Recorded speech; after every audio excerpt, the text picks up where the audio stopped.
Zelensky. May I call you Zelensky? Seriously, dude? What the F did I just watch? Do you understand that when you are invited to the Oval Office, that you do not act like a little Napoleon complex where you're sitting there and you are arguing back and forth with the President of the United States?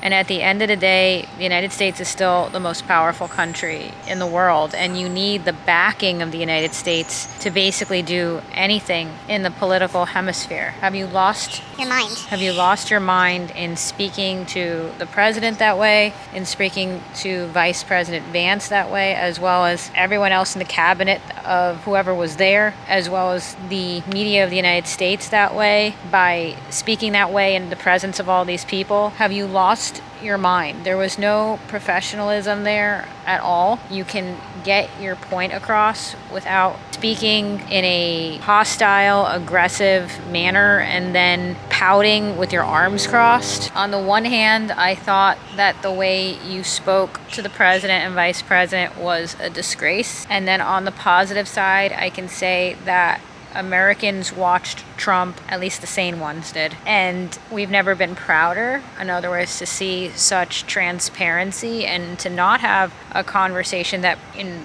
normal circumstances behind closed doors, because this is a very, very transparent president. I think that the American people are tired of not seeing, I guess is the word, the closed door conversations and being left in the dark about everything that's happening and being gaslit and being told something that's not true. And on the one hand, I think that the way you spoke to Trump and Vance was a disgrace. And in a sense, I think it definitely backfired for you, because I think that the American people watched the meeting and didn't have a lot of respect for you. And on the other hand, we had a lot of respect for our own leaders. Now, that doesn't mean in the video that I'm saying that there doesn't deserve to be a resolution. At the end of the day, we want a resolution, because a resolution between Ukraine and Russia, as well as the United States, as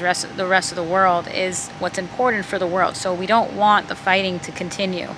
We want peace, but all sides have to come to the table and communicate in a way that brings that forth. And pouting and stomping your feet basically is not professional, and I think that has been the way of conducting oneself for a long time.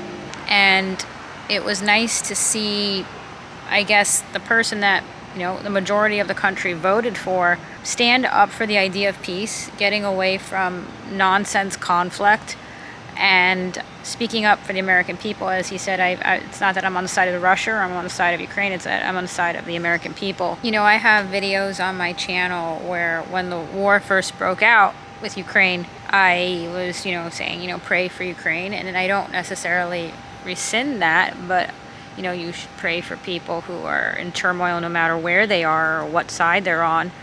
But I think that now, as time has gone by, I think there's more of a clearer picture of the international scope of things, and the situation there between all parties is very complicated, and them coming to an agreement is certainly the best way of doing things. I mean, when you look at Russia's points, they have points, and when you look at Ukraine, they have points, but at the same time, you cannot have a concern, which I think there has been, where people are raising an eyebrow. Does Zelensky want peace? Does he want, to come to a resolution?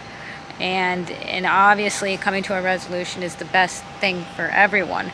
I mean, I watched that, and I think like a lot of people watched it, but at the same time, we've had a president referring to Trump who he's known as his angry tweets, and I don't say that in a bad way. He's always been very, very transparent. So I think that this is very much so in Trump style. And it's very different for us, because we went from having a president with Biden who was consistently missing in action, never heard him hardly ever speak, which was very unsettling for Americans, because a long time we didn't feel like we had a president. I think we kind of knew who was running the country in a sense.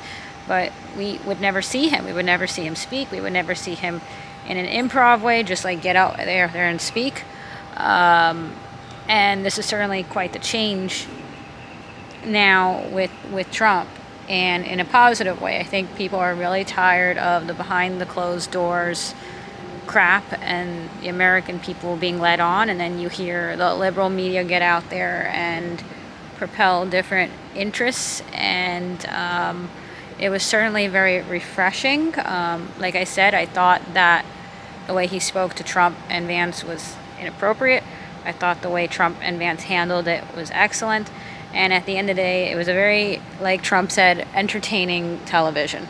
And on a lighter note, I never mentioned this when it was like hot topic in the news, but again, how weird it is that Biden and Harris apparently signed with CAA, which is Creative Artists Agency, one of the largest talent agencies in the world. And so we went from Biden and Harris, who basically never spoke to the American people, to Trump, who speaks to the American people. And in the meantime, Biden and Harris are working on their Los Angeles careers of, I don't know, modeling for things that interest them. Who knows? Maybe we'll see Biden, the new face of Boost and diapers, maybe Calvin Klein underwear, we should not judge, and maybe Harris, the next Sports Illustrated model. You're welcome for these thoughts. And I will see you again soon in my next video. And bye.